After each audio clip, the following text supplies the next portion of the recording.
Hello, welcome back to the shed. Thank you for stopping by. We have a visitor in our midst.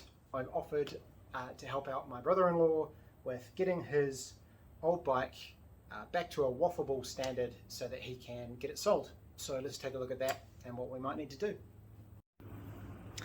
So here we are. This is his 2001 Suzuki SV650, 650cc V-twin. It's kind of there in the name. This bike has been around the block. Mike said he's done a fair few Ks on this thing, added probably a good 50,000 kilometers on the clock in the time that he has had it. Unfortunately, it's sat in their garage for a number of years and hasn't been ridden for various reasons, but it's now with us to kind of get it to a state where we can get it a warrant of fitness, get it registered so that it can be sold for a good price. So obviously the first thing we need to do with a bike like this that's been sitting for ages is go through the fuel system. Incredibly, the tank was drained, so the tank is just in beautiful nick. That will be kind of one job, is going through all the fuel lines, new fuel filter, cleaning the carbs, all of that kind of stuff to get fuel kind of where it needs to go. The other thing is, we'll see, we've got some sort of diggly dangly calipers there because they were seized up and the bike couldn't be moved with those off, so they got whipped off so that it could be pushed around.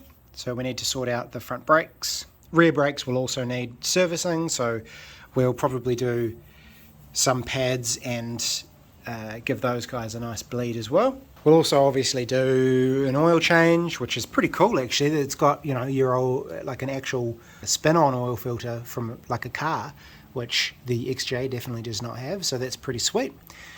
Oil change, check the air filter, all of that kind of goodness, the normal sort of stuff that you would do. Probably new spark plugs as well, why not?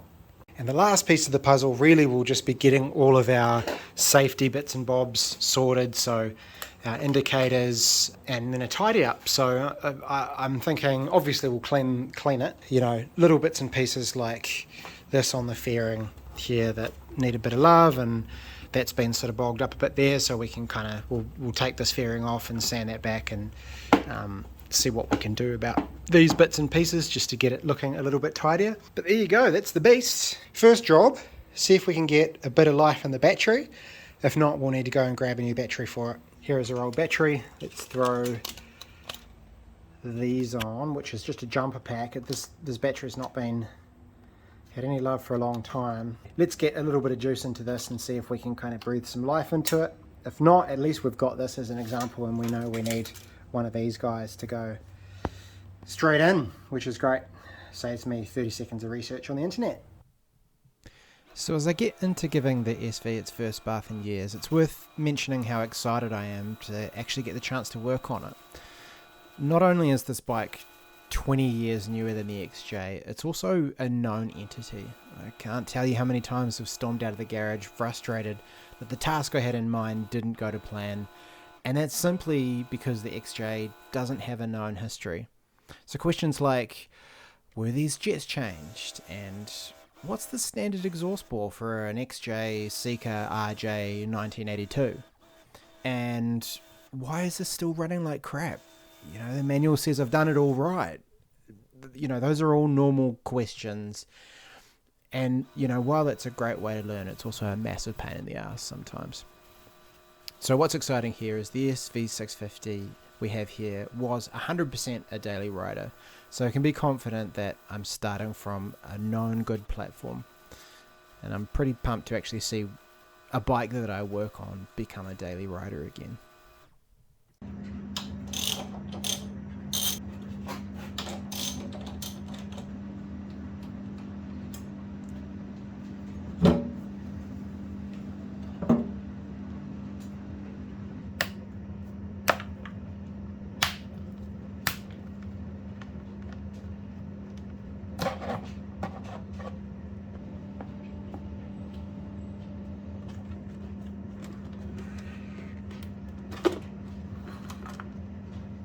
Cool. So we're down to the carbs, and one thing I noticed immediately was that sort of getting in here and pushing up the slides, The front carb slide was stuck completely, so that's come unstuck, which is all good. I think now what I need to do is just really take some time to look at the lay of the land, start to understand how it's all put together, because I've not dealt with one of these before, and essentially not get carried away and take the carbs off before I'm kind of ready to really understand and work with them properly. So I'll spend a bit of time doing that, and then we'll think about pulling them off so we can start cleaning them up.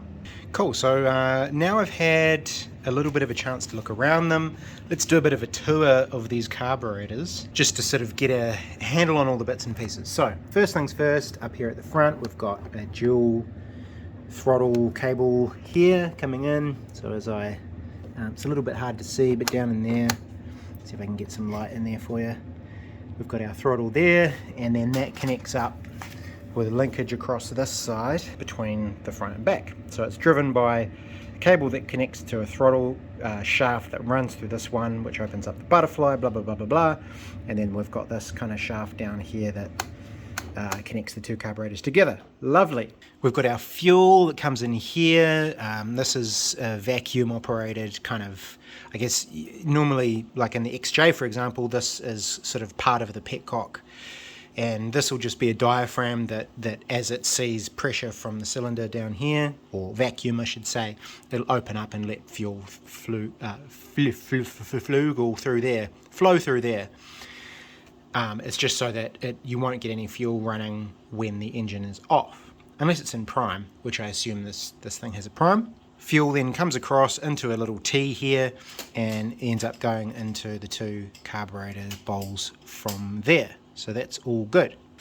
This tube here I think is just a bit of a breather or an overflow, I suppose.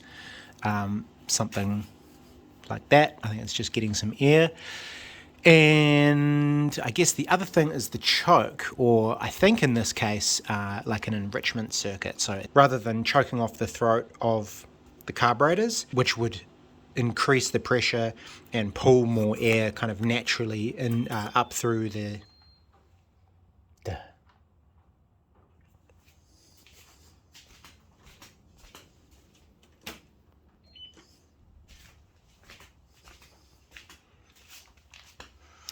So rather than being like a traditional old school choke where, you know, you'll have something that like physically restricts airflow, which increases pressure and kind of imagine sucking on a straw, it's going to pull more fuel up as a result. It's just adding fuel. This is just like an enrichment circuit where over here we have a cable running to this carburetor, and then we've got the same on the other side somewhere down there, that one there. And that's just going to open up an extra valve or circuit in the carburetors and let more fuel in without having to kind of like a physical restriction. So that's more or less it, and then they just kind of sit into the cylinders on these boots.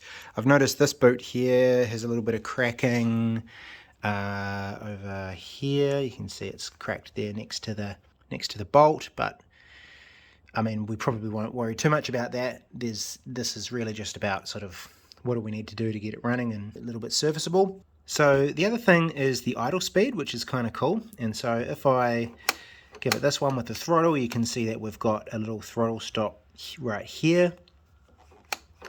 And what's kind of cool about that is that kind of connects to a cable, which kind of snakes around. And if I can pull that tube out of the way a little bit, you can see sort of down in here, there's a little dial that I can reach to control the throttle speed, which is kind of cool, or the idle speed I should say. It feels a bit seized up, so we might need to address that. So I think all we need to worry about now is getting these bad boys off, getting all the various cables and fuel lines and things disconnected, get them over on the bench and start having a wee play around. Yes, so this is the bit where I managed to film 20 minutes of my own shoulder and arm. I'm sorry about that.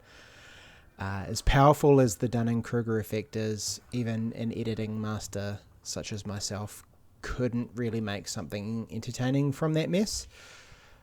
I promise to do better in the future.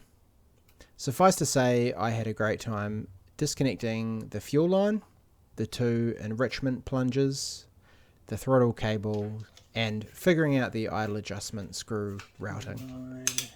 The trick here was really to disconnect the various things connected to the rear carburetor, dislodge the carbs from their cozy little home, then worry about disconnecting the throttle cables and enrichment cable from the front carb. It was all very exciting, trust me.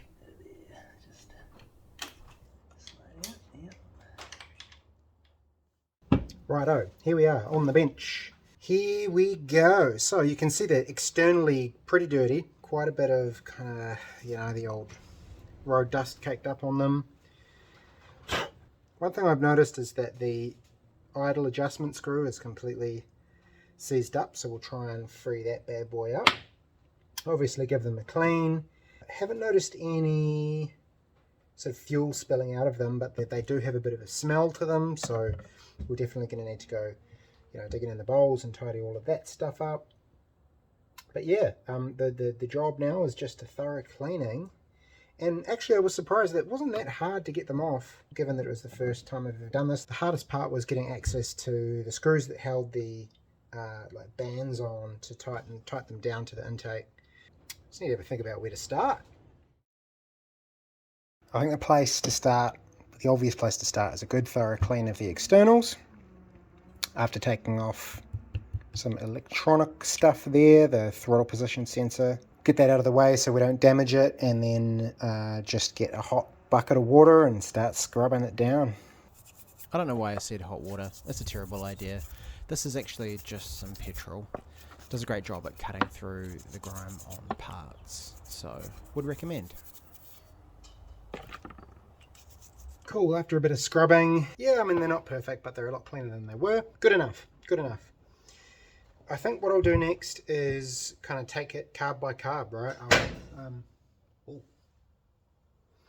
We'll clean up this one, which is the front carb, if I believe I'm correct. Yeah, so they sit on the bike. If this is the front of the bike that way, this is the front. You can see there's obviously some issues there. This sort of slide can get stuck, so that's no good. Because I don't know these carbs particularly well, I'll do one by one.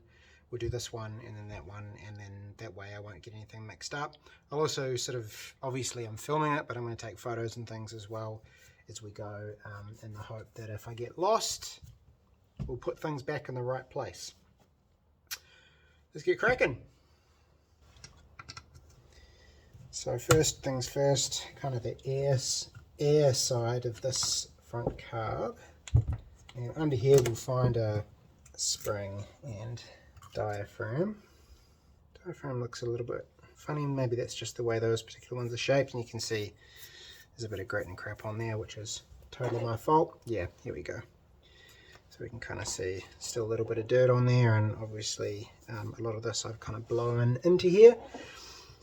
So we need to get all that cleared out and make sure that all of our passages here are lovely and clean. There's a little O-ring here as well that I'm just noticing, which lines up with that little recess there, so that must be some kind of extra passage. We're going to get into all of these little orifices with a bit of carb cleaner and just do our best to get it really, really clean.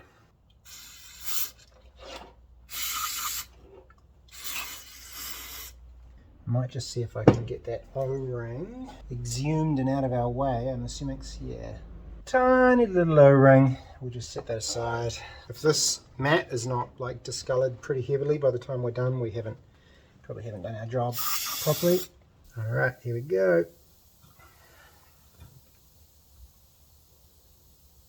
Okay, not too bad. You can see there's a bit of discoloration and varnishing. Like that's kind of a thick, like a treacly kind of thing. So that's, I guess there was gas sitting in here, so I have to get that all cleared out. Yeah, it's all pretty gooey. So yeah, this is definitely required. So I thought I'd spare you my ramblings here and just let you know that both carbs were in essentially the same shape. Not too bad, essentially saved by the owner's wise actions, having drained the tank and the bowls when he put the bike away. Certainly nothing that a bit of carb cleaner, compressed air, toothbrush couldn't handle, the usual kind of holy trinity of carb cleaning. I had a little moment of panic with the second carb though, which had a stubborn screw on the float bowl. Nothing that a bit of manual persuasion couldn't sort out. Got it. Ooh, it's one of those things that's frustrating when you come across it, but if you do manage to crack it without doing too much damage, then it is very satisfying. And that left us with 2 clean carburetors. Let's jump ahead. Cool. Well, while I've been whiling away with that stuff, I've been trying to get a bit of juice back into the original battery. Unfortunately, no bueno. The best I can get it to with at least the stuff that I have is like 6 volts or something like that, and it's a 12-volt battery. That's okay though, nothing a bit of money can't solve.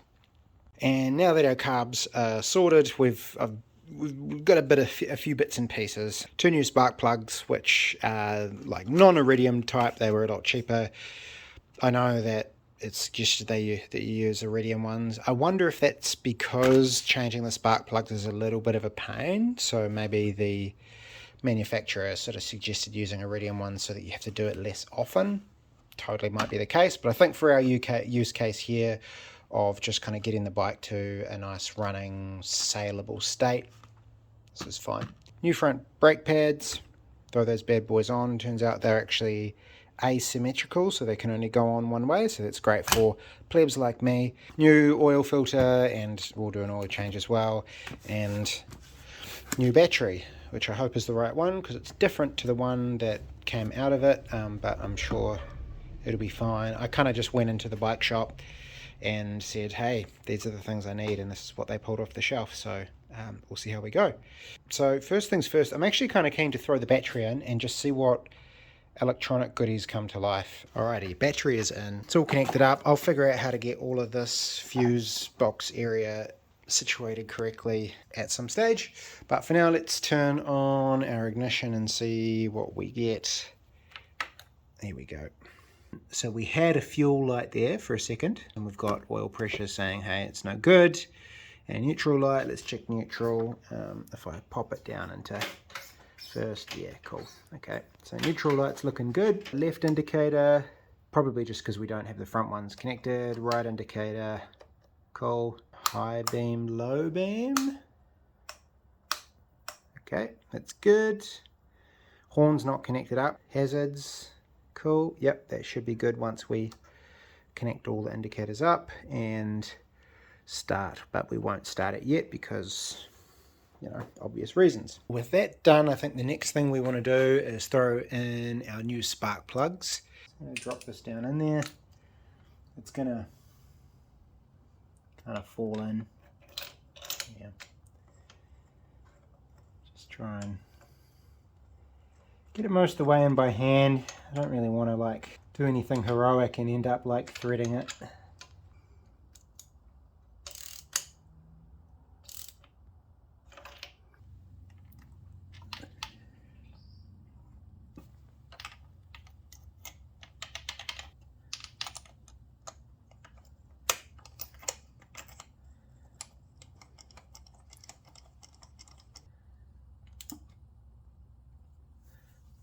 Okay. These carbs, I mean, I haven't cleaned them super thoroughly, but, you know, they're close enough. There is one more thing I'd like to figure out on them before putting them back on, though, and that's this idle adjustment screw here, which, you know, it's designed to be used with your fingers, and that just ain't happening. What I've noticed is on the back here, there's a little circlip in here, so I'm going to pop that out, try and sort of semi-dismantle this a little bit, or see if I can get something in behind this little metal sleeve here and just try and kind of lubricate this up more, you know, to sort of see if I can free that up to the point where it's actually usable with your fingers. After a little bit of finadoodling, I've managed to get this to the point where if I hold this really tightly, I can turn this with my fingers, so better than it being seized up how it was, so that's cool. I think to get that really working well, you know, you'd need to think about a new part or something like that. So for the purposes of this, I think that will do fine. So they're all back on. I think I've got everything connected. We've got our throttle position sensor sorted. We've got our 2 choke cables, which, by the way, has this kind of cool little feature to it. So in the little bracket here, you notice there's this shape that looks like the kind of retaining washer, I guess you'd call it, that the choke cable uses to keep itself in place. You screw that in and that kind of retains the cable. And I think they've done that because this is the perfect size to squeeze it through. They've done that on purpose here with this bracket to say, hey, this is where you should route the cable for the choke on the side, on the rear, which is pretty cool. Like, I think that's the kind of stuff that you see and you go, oh, someone really thought that through, because everyone's going to have that question of where do these cables route. From here, I think we are actually ready to try fire this bad boy up. We just need to get some fuel into it. We should be good to go.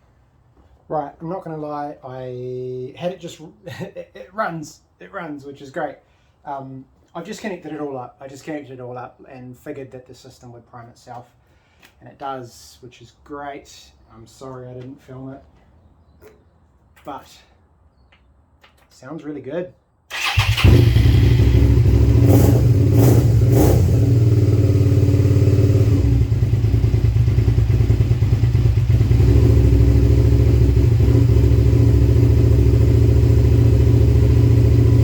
Awesome, really happy with that. It ran really nicely, really quickly, actually, really easily. Like, I was expecting to have to really coax it into life, which has just been my experience with the XJ. So it's so lovely to kind of do a job and have it work and not it be the kind of just absolute battle that the XJ's been. I guess because the carbs have just been set up correctly on that bike in the past, and so we've just cleaned them, put them back on, and away they go. Next time around, we'll tackle the front brakes, because they obviously are dangling off. They need to be fixed before it can be ridden.